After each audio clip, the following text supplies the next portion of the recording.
Friday morning. The weather has been great out there today. However, you are going to notice our temperatures quickly rising into the 80s, likely in the next hour or so. So for the moment, expect another hot day across the region. But all is not lost because fall officially begins on Monday. But it's still going to feel like summer, so don't put away all of the shorts and the short sleeve shirts because yeah, we're still going to be in the 90s still. So even though fall is right around the corner, it's still going to feel like summer-like weather across South Louisiana. Looking at the Mississippi River right now in Baton Rouge, we are great, but the temperature is up to 76 degrees. Light wind out of the northeast at 5 miles per hour. Dew points at 71, so that is a little muggy, but comfortable nonetheless. Around the region, we're up to 78 in Gonzales, already at 79 in Houma, 81 in New Orleans. No surprise there, but many of us will be reaching the 80s at least by the top of the hour. As for the dew points, mainly in the lower 70s, that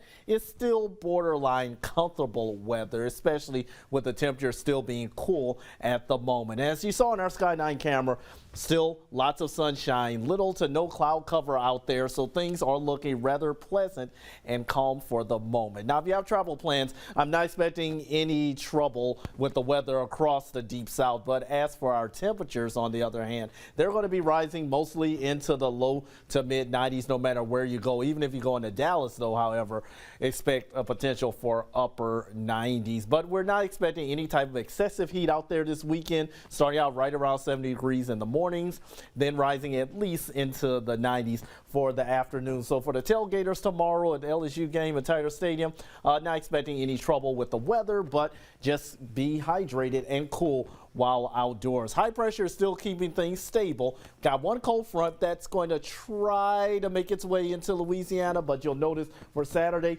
it pushes farther north, missing us with that storm track being well away from our region. Now, as we go into next week, though, here's our next cold front. That could be our saving grace to bring us at least cooler temperatures dropping down close to normal, which is only in the upper 80s. But it's a bit of a slow mover. So even though this is Tuesday, I'm not expecting the front to push through Louisiana at least until, let's say, next Thursday into early next Friday. Live after 5 is happening for tonight. 5th will be in the 90s to start, and then by 6 o'clock we should be back at least in the 80s by then. Tailgaters, football goers to Tiger Stadium is going to be a hot one at Death Valley, but thankfully by kickoff at 6:45 we should be at least around 86 degrees, and then things are getting better after that. In fact, your weekend overall is looking pretty decent. Just a straight afternoon or evening shower possible. Note those chances are only at 10%. However, the rain chances do bump up a little bit on Tuesday and Wednesday as highs top out near 90 degrees. Now, that frontal system, as I mentioned, likely not going to get here until at least late Thursday and early next Friday. So before then, we'll be starting out the fall season with typical summer-like weather.